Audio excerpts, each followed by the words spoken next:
In this video, we're going to put in our mud sill and prepare for our floor joists. Here's the model of our home. We have our footings, foundations, posts, and beam, and we're getting ready to put our floor joists in and our rim board. But first we have to put a mud sill on here. A mud sill, in this case, is a 2x6 piece of material that it's treated material. It's either pressure treated material. Normally we'll use pressure treated because it's the most cost effective. And it sits on top of the foundation, and that's what you set your floor system on.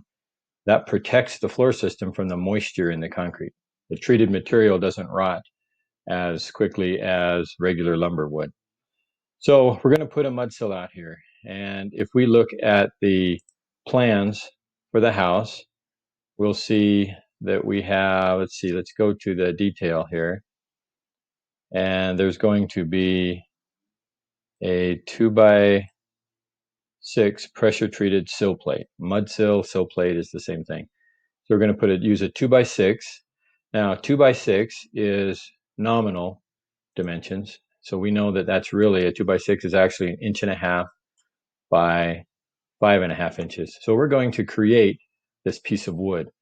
And normally you can buy dimensional lumber in 16-foot lengths pretty easily. So we're going to use a 16-foot long piece of 2x6. And we're going to use that all the way around the house to protect our floor joists. It only goes on the foundation where there are going to be floor joists. So there's no mud sill in the garage. There's no mud sill out on the porch. So we're going to begin by making a rectangle. And I'm just going to put it this direction near the house. And we're going to say that it's 5.5 inches wide and 16 feet long. And then I'll go for my push-pull tool, and I will pull it up 1.5 inches because that's how deep it is. So there's our piece of material. It's 1.5 inches by 5.5 by 16 feet long. As I always do, I'm going to highlight it all, right click on it, and make it a group. The reason I make it a group is because then I can shorten and lengthen them independently of all the other ones, and I don't have to keep making them unique like you'd have to do with a component. I'm going to add texture to it, add my wood color to it. After I make it a group, that way I only have to click once and it makes the color. And there I have my mud sill. Now this is a template, if you will, of the mud sill. I'm going to highlight it, right click on it and copy it, and right click and paste. And I'm going to use these copies and leave this piece out here. That way if something goes wrong with the copies, I always have a good piece out here that I can use. Now I need to know where to set the mud sill. If we look at the plan, we can see that the mud sill sits back a little bit away from the edge of the foundation. Okay, what we do is we have a 1/2 inch OSB sheathing on the outside and then our vinyl siding. So we're going to hold that mud sill back a 1/2 inch from the edge of the foundation. So I'm going to create the location, a point where I'm going to start my mud sill with guidelines. I'm going to create that point, and I'm going to come in a 1/2 inch, and I'm going to go up a 1/2 inch, and now I have a point on my foundation that's a 1/2 inch in and a 1/2 inch up, and that's where the corner of my mud sill is going to be.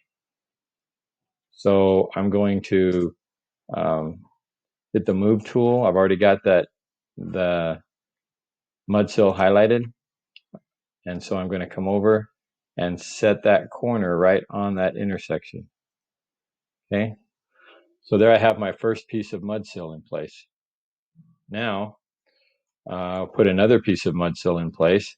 I can just simply right click and paste another one, and I'll just set it right there for now. Then I'll zoom in and I'll grab a hold of this bottom and I'll tie it in right there to the bottom of that one. Now notice how it's exactly the same height as our beam. And that's perfect because the floor joists have to sit on the mud sill and on the beam. So now this piece of mud sill hangs over the house. So I'm going to double click on it because it is a group, use my push-pull tool, and I'm going to push it back to the edge of the foundation, and then I'm going to push it back 0.5. That'll push it back a 1/2 inch off of the edge. There we go. Okay. Now, I'm going to put all of my mud sill that runs this direction front to back in first, and then I'll do the other direction because I have it already copied, and so all I have to do is paste it. And so I'm going to paste another one, and I'm going to set it right up here.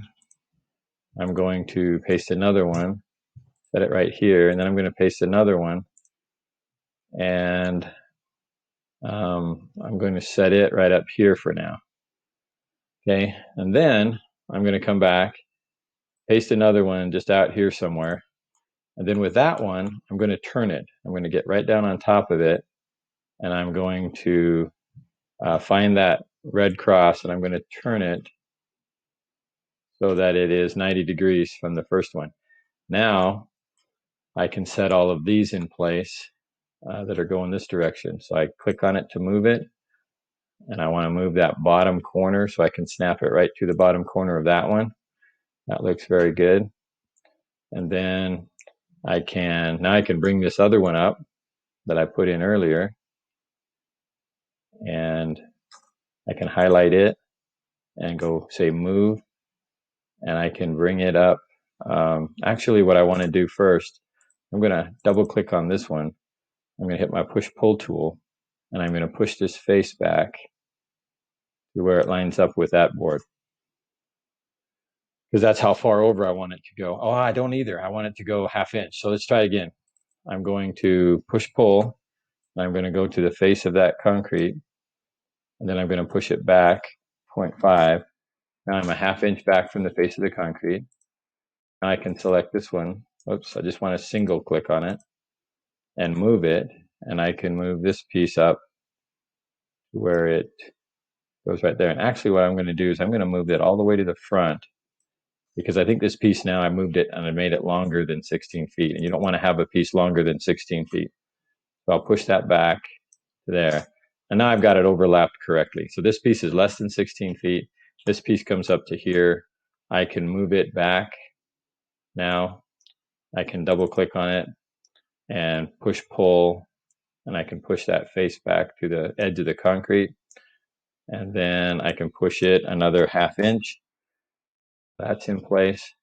So I can say, I'll select out here, say right click and paste again. Oh, I've got the wrong direction. Okay, so I should have pulled that one before. So here's what I'm going to do. I'll set this one up here. I will, because what I've done is I've altered the dimension on that one I put in. And so I need to turn this one 90 degrees. Now this is 16 feet. So I can use it without altering it. And I'll slide it into place next to this one here. And make sure it's sitting in the right place. There we go. That looks good. The problem is I need it to be 1/2 inch from this wall, not from this wall. Okay. So I've got it in the wrong place. I'm going to push pull this face back to here, and then I'm going to pull it out 0.5, so it's 1/2 inch beyond. And then what I can do is move this one, overlap it. Oh, don't want to move it that direction.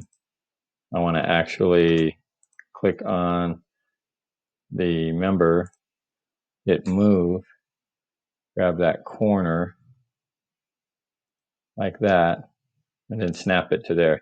Now I'm 1/2 inch from the outside. That's what it's supposed to look like.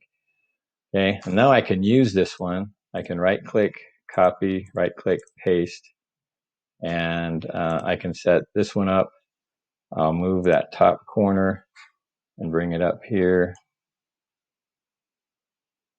Set it into place. I can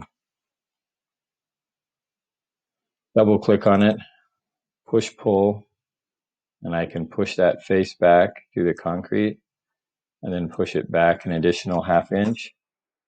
Okay. Then I can select this piece and move it. So I'm going to grab the top corner because it'll snap real easy right to there. And that's already 16 feet. So I like that.